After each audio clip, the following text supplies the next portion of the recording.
Bonjour, mon but aujourd'hui est de vous donner un chemin clair, simple à suivre pour atteindre un haut niveau de performance achat et plus précisément de triple performance économique, sociale et environnementale.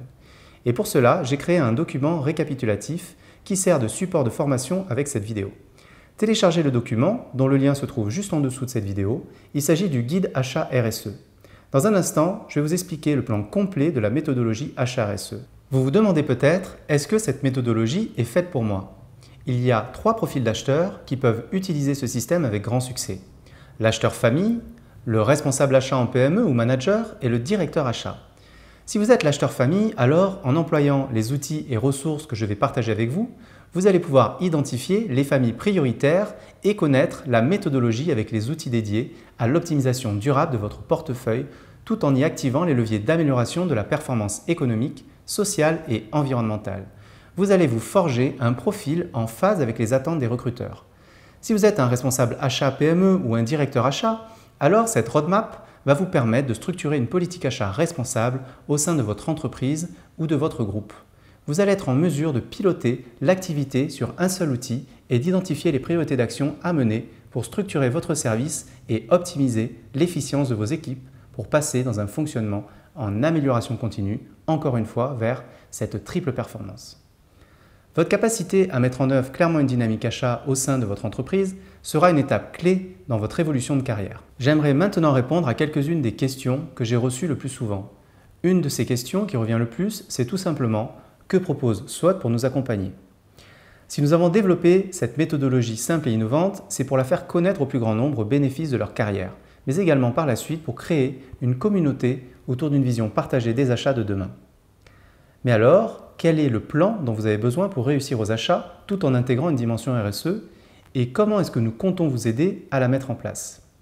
Eh bien, vous devez suivre une roadmap précise lorsque vous arrivez sur votre poste. Je vais maintenant vous montrer comment cela va immédiatement vous aider à obtenir de meilleurs résultats en vous focalisant sur un plan précis et des processus à mener step by step pour obtenir une situation d'optimisation continue de votre performance achat. Mais plus important encore, je vais vous montrer comment cela va vous aider à dégager du temps pour créer plus de valeur au sein de votre entreprise et pour vos clients. Si certains préféreront se fier à leur instinct, d'autres préféreront avoir une vision globale comme socle du lancement de leur action dans l'entreprise. Cette roadmap achat consiste à la fois en la direction que vous souhaitez emprunter et les principales étapes que vous allez réaliser pour y arriver. Elle suit les 4 piliers de la fonction achat et répond à la question toute simple et pourtant à laquelle peu d'acheteurs peuvent répondre. J'arrive dans une entreprise, par quoi je commence? Cette roadmap est un fil conducteur précis à mettre en œuvre pour parvenir à atteindre vos objectifs. Cette roadmap est un cycle d'amélioration continue aux intervalles que vous jugerez nécessaires. La première étape d'une dynamique achat consiste à définir le niveau de maturité initial et celui des équipes en place grâce à la pyramide des achats. Vous verrez dans notre vidéo sur la pyramide comment 3 questions suffisent à identifier votre niveau de maturité achat et vous permettent de prendre immédiatement la mesure du chemin à parcourir et le potentiel des résultats que vous allez pouvoir atteindre sur la pyramide de maturité. Contrairement à ce qui est largement diffusé, il n'existe pas un mais 2 processus aux achats. Les 2 se suivent sur le terrain pour vous guider vers la triple performance économique, sociale et environnementale. Ces 2 processus sont le processus de définition d'une stratégie qui est suivi du processus de gestion de projet. Le premier processus s'appelle le cube stratégique en 6 étapes. La première étape est la réalisation du tableau de bord et s'il n'existe pas de tableau de bord, eh bien, vous allez devoir commencer par le créer. En effet, comme je dis souvent, on ne peut améliorer que ce que l'on peut mesurer. Enfin, vous suivrez les 5 étapes suivantes que nous détaillerons dans la vidéo spécifique à ce pilier achat. Le cube stratégique a un rôle précis. Il vous permet de définir un plan précis à mettre au service de votre entreprise. Ce plan est modélisé autour des priorités d'action financières, par exemple travailler sur la famille des bouteilles en verre en priorité 1, les transports en priorité 2, etc., qui sont des projets à mener pour obtenir des résultats, et les priorités organisationnelles qui sont des actions de structuration du service achat, montée en compétences, gestion des datas, mise en place de processus, etc. Vous allez organiser ces priorités par vagues de projets qui se succéderont dans le temps, une vague de projets après l'autre, selon le niveau d'avancement de la précédente. En effet, ne lancez pas tous les projets en même temps, sinon aucun ne va aboutir.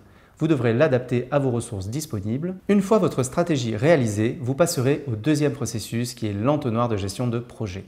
Vous l'avez compris, cet entonnoir est le processus que vous allez suivre pour chaque priorité d'action que vous allez mener. Imaginons que vous ayez identifié la famille bouteille en verre en priorité 1.